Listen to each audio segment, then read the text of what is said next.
জয় নিতাই, জয় গৌর। আজকে আলোচনা করব এই যে আমরা মানব জাতি, তাই না? তো আমাদের কি প্রত্যেকটা মানুষ কি খুব সুন্দরভাবে জীবন কাটাতে পারে? বলছে কখনোই পারে না।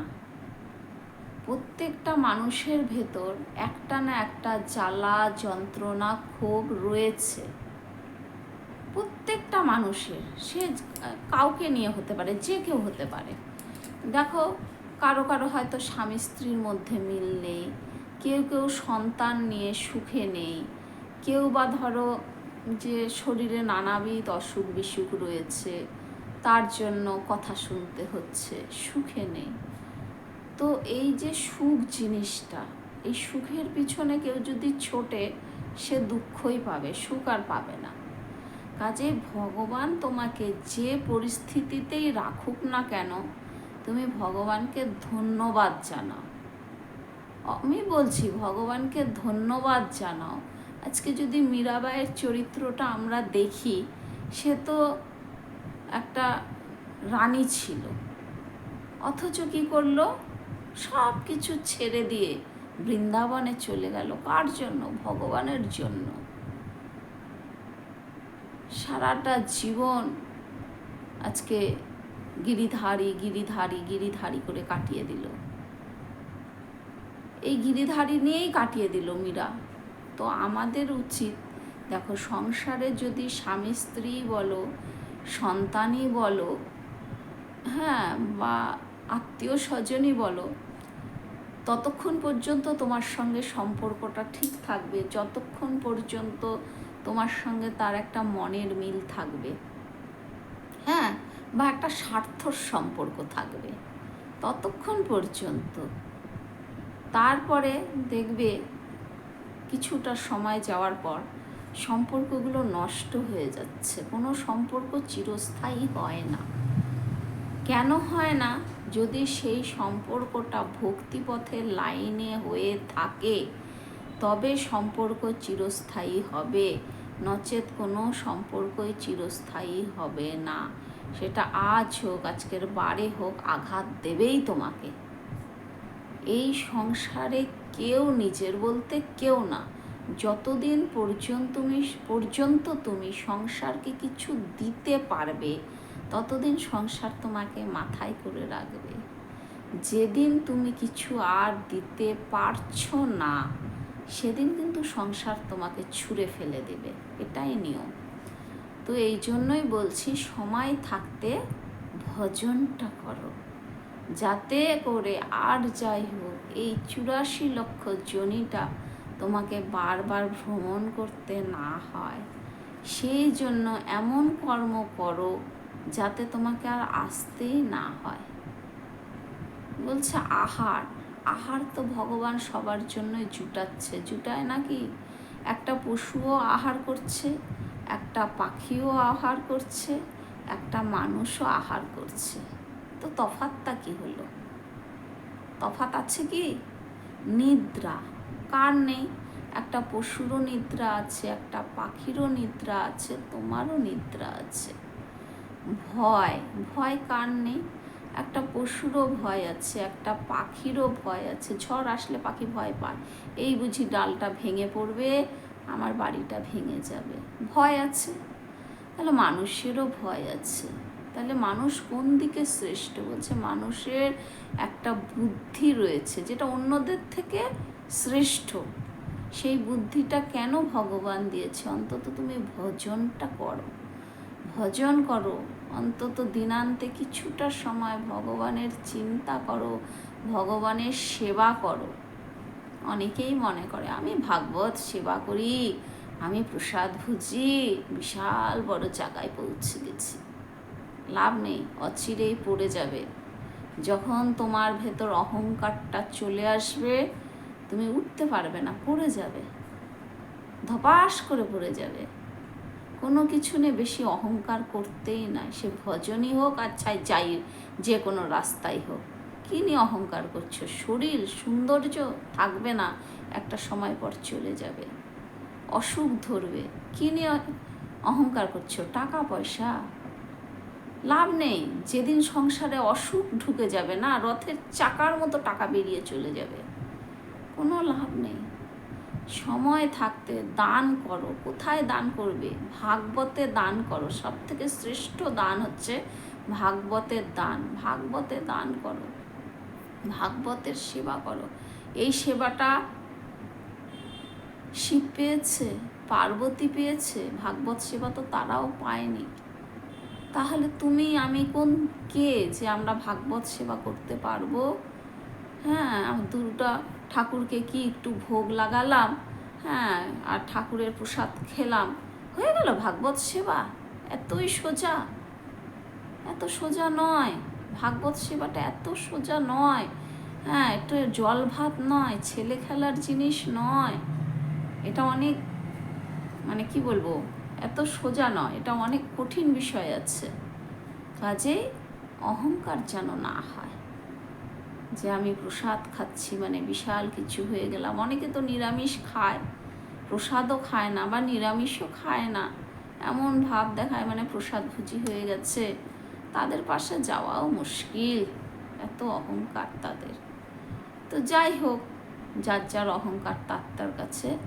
কিন্তু আমার গুরুদেব কি বলে জানো? বলে বৈষ্ণব হতে গেলে অনেক ধৈর্যের প্রয়োজন, অনেক সহ্যের প্রয়োজন। কারণ অনেকেই আঘাত করবে, সেই আঘাতগুলো কামড়ের থেকেও বেশি যন্ত্রণা দেবে, ভীষণ যন্ত্রণা দেবে। কিন্তু তুমি যদি ভেঙে পড়ো, সহ্য করতে না পারো, তাহলে তুমি পড়ে যাবে। তোমাকে এগিয়ে যেতে হবে, এগিয়ে যেতে হবে, আরো আরো আরো এগিয়ে যেতে হবে। দিক না, আঘাত দিচ্ছে দিক, একজন তো আছে বিচার করার জন্য বসে রয়েছে। একটা জিনিস জেনে রেখো, তুমি হয়তো কাউকে ঠকাচ্ছ, হ্যাঁ, কাউকে দিনের পর দিন ঠকাচ্ছ, বেশ ভালো, ঠকিয়ে তুমি ভালো আছো। কিন্তু তুমি জানো না, যেই মুহূর্তে তুমি কাউকে ঠকাতে শুরু করেছো, সেই মুহূর্তে তোমাকেও ঠকানোর জন্য কেউ রেডি হয়ে বসে আছে। এটাই নিয়ম। ভগবান মানে পৃথিবীতে যারা আসে তাদের একটা জিনিস ভগবান দেয়, সেটা হচ্ছে তুমি যেটা এই পৃথিবীকে দেবে সেটা রিটার্ন তোমার কাছে আসবে। তুমি যদি কাউকে হাসি দিতে পারো, কাউকে আনন্দ দিতে পারো, তোমার জীবনে সেটা রিটার্ন আসবে। আর তুমি যদি কাউকে কষ্ট দাও, কাউকে জ্বালাও, কাউকে দুঃখ দাও, সেটাও তোমার জীবনে রিটার্ন আসবেই। কাজেই দেখবে যারা সাধু সঙ্গ করে, লোকের সঙ্গে কম মেশে, হ্যাঁ, কারণ মেশার সময় নেই তো, তারা বাড়িতে ভজন করবে, ঠাকুর নিয়েই পড়ে থাকবে। আর দেখবে যারা ভজন সাধনের নামে ঢঙ্গ করে বেড়াচ্ছে, তাদের অঢেল সময়, হ্যাঁ, ঘন্টার পর ঘন্টা বসে গল্প করবে। বলে না, অলস মস্তিষ্ক শয়তানের গোড়া। তারাই লোককে কামড়াবে, খামচাবে, লোকের নামে দুর্নাম করবে। তুমি আমাকে একটা কথা বলো তো, তোমরা যে যারা ভজন সাধন করে, দেখবে যারা বৈষ্ণব, তাদের কি সত্যিই সময় আছে কারো নামে দুর্নাম করার?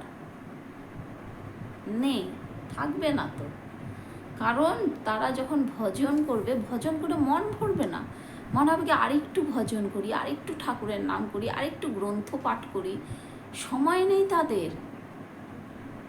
আর যারা বলে না অলস মস্তিষ্ক শয়তানের গোড়া, দেখবা ফোঁটা তিলক কেটেছে ঠিকই, একে একবার খামচাচ্ছে, ওকে একবার খামচাচ্ছে, ওকে একবার কামড়াচ্ছে, তার নামে দুর্নাম দিচ্ছে। তো অলস মস্তিষ্ক, কাজ নেই তো, কী করবে? তাই করবে। একজন সাধু না, কাউকে দুর্নাম দেওয়ারও তার কাছে সময় থাকে না।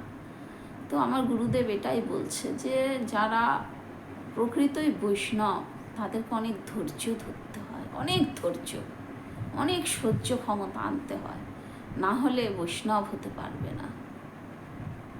আর কামড় সহ্য করার ক্ষমতা রাখতে হবে তাকে, তা না হলে পারবে না।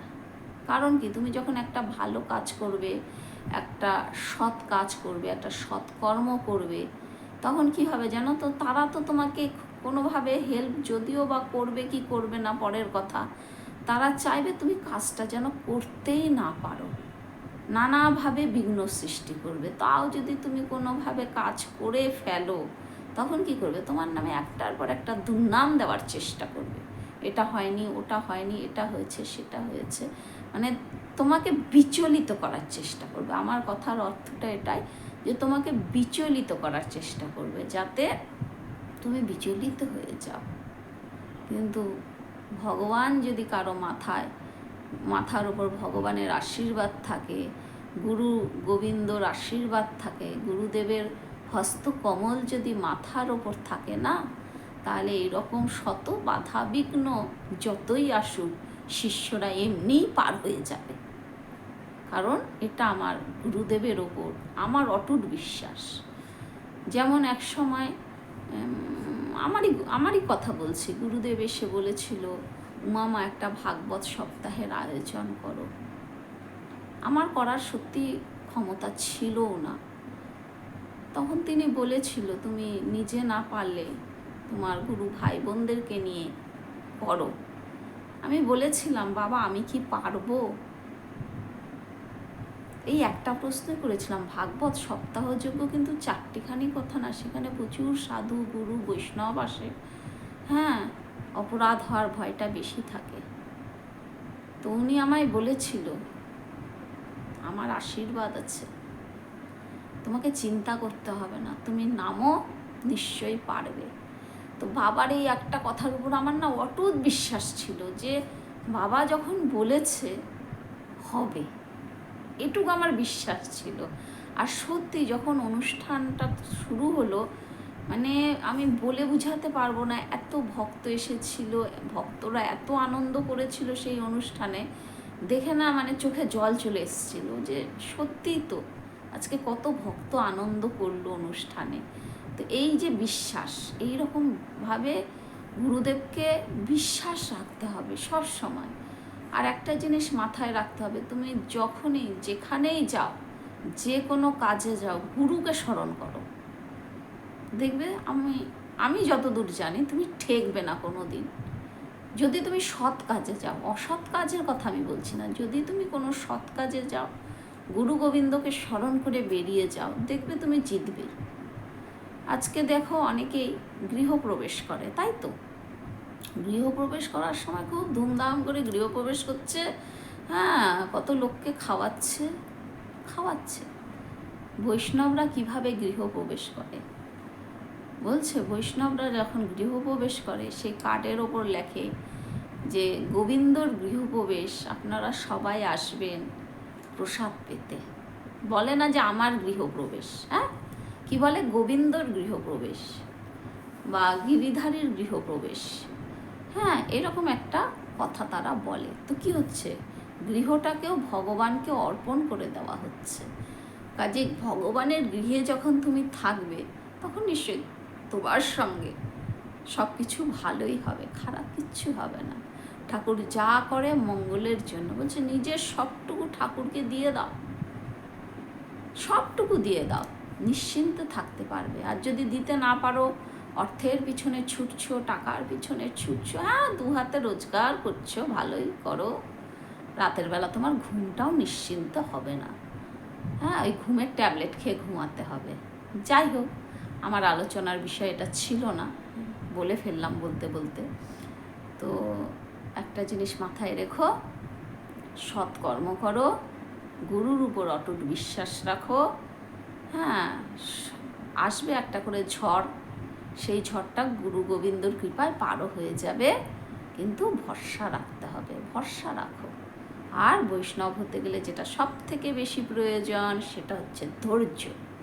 অবশ্যই ধৈর্যটা রাখতে হবে, ধৈর্যটা ভেঙো না। কারো কথায় বিচলিত হয়ে ধৈর্যটা ভেঙো না, চলতে থাকো। হাতি চলতেই থাক না, পেছনে কে কী করছে করুক, সেই রকম চলতে থাকো। বাকিটা ভগবানের উপর ছেড়ে দাও, সেই দেখে নেবে কে কী কর্ম করছে, কর্মের ফল তাকে ভুগতে হবে, তাই তো? কাজেই চলতে থাকো, ঠিক আছে?